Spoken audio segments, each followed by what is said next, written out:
This conference will now be recorded. Hello, and my name is Joseph Trottola, and today's session is titled Why Every Medicare Agent Should Be Selling Final Expense. I did a previous one called Why Every Final Expense Agent Should Be Selling Medicare, and this one's kind of flip-flopped. And I promised a friend last night that I would do this to help him out with some of his agents who are on the fence. So this is kind of speaking to all you guys that Devin is showing this to. So pay very close attention. So a couple of disclaimers. I'm not going to spend time reading them all off. I'm just going to do a 10-second pause so you can read through them yourself. If you really want to read them, you can pause the video and read. So I'm going to count off 10 seconds in my head right now.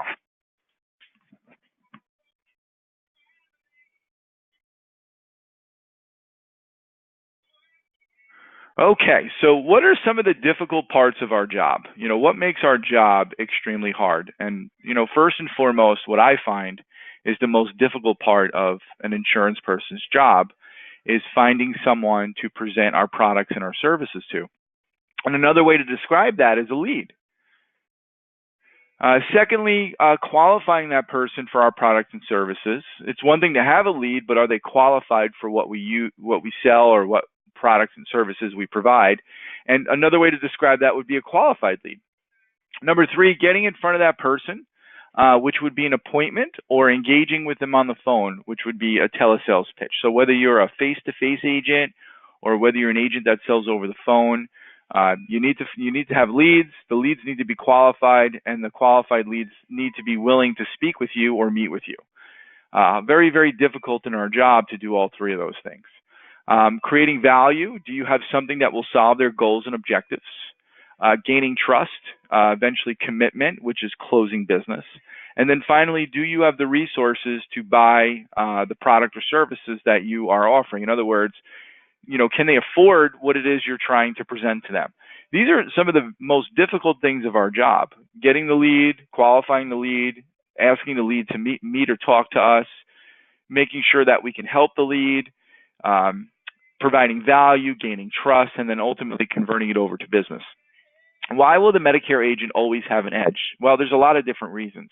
When you look at the final expense market, when the final expense market sends out direct mail or runs Facebook ads or targets people for final expense, their net is cast to people that are ages 55 to 80, typically with incomes under $40,000. That's the general basic direct mail filtering. People 55 to 80, incomes under 40,000. So when you really think about that, 60% of the final expense marketing are going to people that are already over the age of 65 on Medicare. Think about that. So for every final expense direct mail piece that's sent out in this country, and there's probably millions of pieces of mail that are sent on a weekly basis, 60% of that mail lands in the mailbox of your clients, of your 65 and older Medicare clients. How many people under the age of 65 do you meet and talk with that are disabled and are on Medicare? They're getting mail too. They fill into that range, ages 55 to 65. You as the Medicare agent, you are familiar with their current and their previous health inside and out, especially if you're writing Medicare supplements. Prescription drug plans, you have a good idea of what their health is.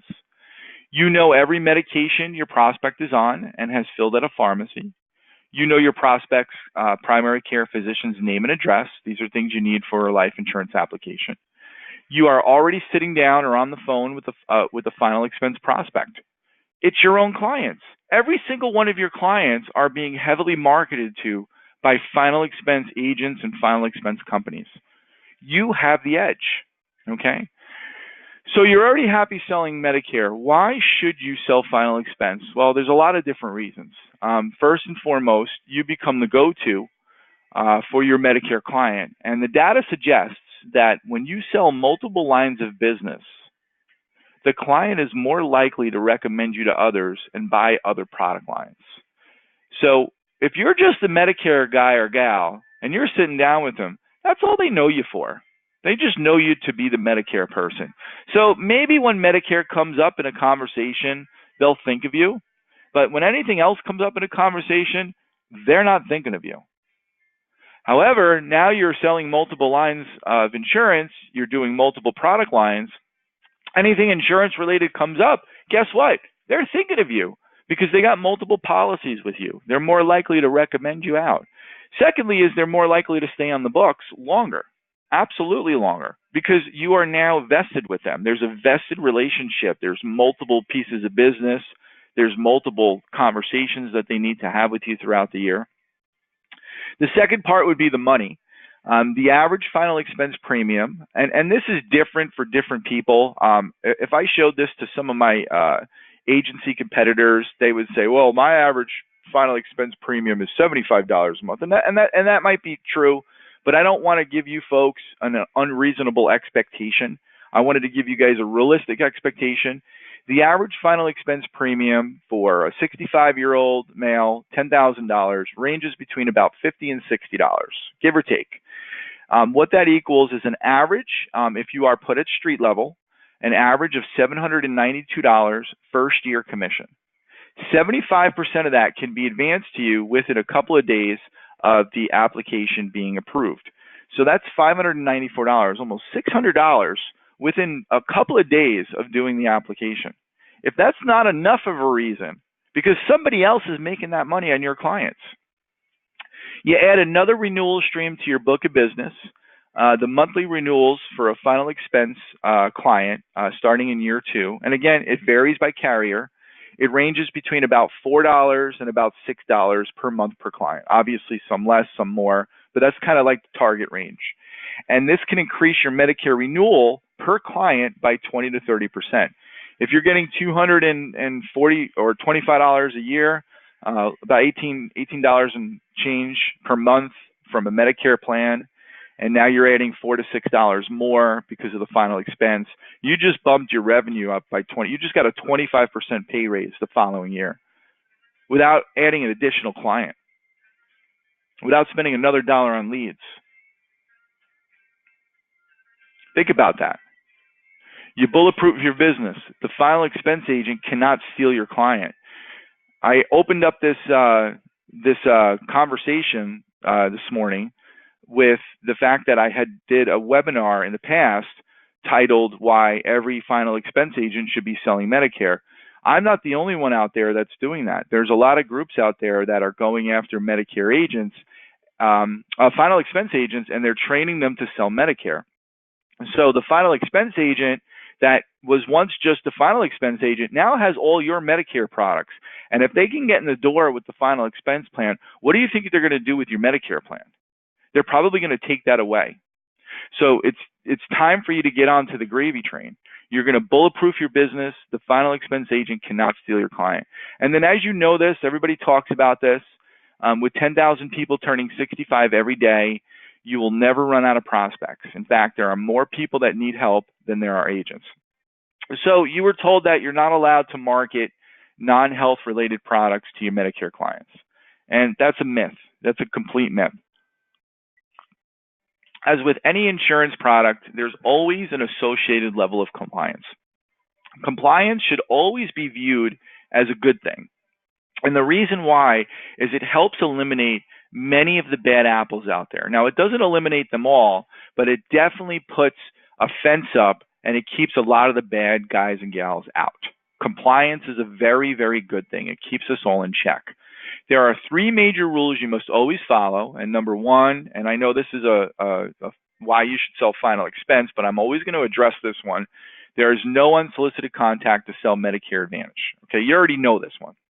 Number 2, you must always put the client first. No misrepresentation, no misleading, no sliding, no churning, no badgering, no aggressive sales tactics, no bait and switch, none of that stuff. You can't do that.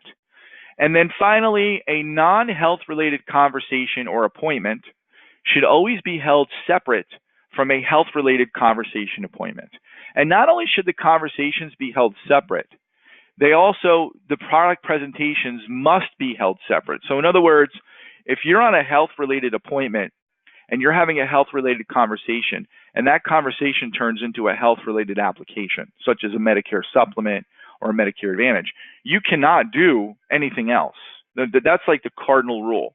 So as long as you separate the two appointments and you put a Chinese wall in between, and you have one appointment on one day and the other appointment on the other day, you'll never get in trouble. You just keep them completely separate. There's a Chinese wall.